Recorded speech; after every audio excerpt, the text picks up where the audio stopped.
77 વર્ષીય સિક્યુરિટી ગાર્ડને નિર્દયતાપૂર્વક મારવાની ઘટના સીસીટીવીમાં કેદ થઈ છે.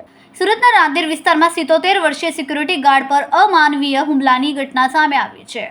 સીસીટીવી ફૂટેજમાં કેદ થયેલા દ્રશ્યોમાં સ્પષ્ટ દેખાય છે કે એક શખ્સ વૃદ્ધ સિક્યુરિટી ગાર્ડને રોડ પર પટકે છે અને મારે છે. બાદમાં પગ ખેંચીને રોડ પર ઢસડે છે. એટલું જ નહીં, લાકડા અને લાતો મુક્કાથી સતત મારે છે. ગંભીર રીતે ઈજા પામેલા વૃદ્ધ સિક્યુરિટી ગાર્ડ ભાઈલાલભાઈ પ્રજાપતિને સારવાર માટે હોસ્પિટલ ખસેડવામાં આવ્યા. રાંદેર પોલીસ મથકમાંથી મળતી માહિતી અનુસાર 77 વર્ષીય ભાઈલાલભાઈ ધનજીભાઈ પ્રજાપતિ માલવિયા હોસ્પિટલ ખાતે સિક્યુરિટી ગાર્ડ તરીકે ફરજ બજાવે છે. ધૂળેટીના દિવસે તેઓ પોતાની ફરજ પર હતા. એ દિવસે કારમાં બે શખ્સ હોસ્પિટલના પાર્કિંગમાં રોકાયા હતા. ત્યાં તેઓ પેશાબ કરવા લાગ્યા હતા. જે કોઈ સિક્યુરિટી ગાર્ડ ભાઈલાલભાઈએ તેમને રોક્યા હતા અને ત્યાં પેશાબ ન કરવા માટે મનાઈ કરી હતી.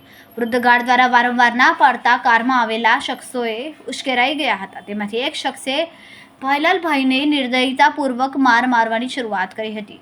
સીસીટીવી ફૂટેજ મુજબ હુમલાખોર શખ્સે પહેલા સિક્યુરિટી ગાર્ડને જોરથી જમીન પર પટક્યા. પછી તેમની પાસે રહેલા લાકડાના દંડાથી તેમને માર્યા. ત્યારબાદ તાબડતોબ ઘા કર્યા.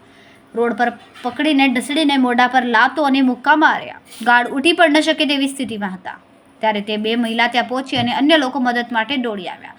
ઘાયલ ગાર્ડને ઉઠાવીને હોસ્પિટલ ખસેડવામાં આવ્યા. અહીં વૃદ્ધ ગાર્ડના માથામાં ગંભીર ઈજા હોવાથી ટાંકા લેવા પડ્યા. પોલીસે સીસીટીવીના આધારે આરોપીને ઝડપી પાડવા માટે તપાસ હાથ ધરી છે.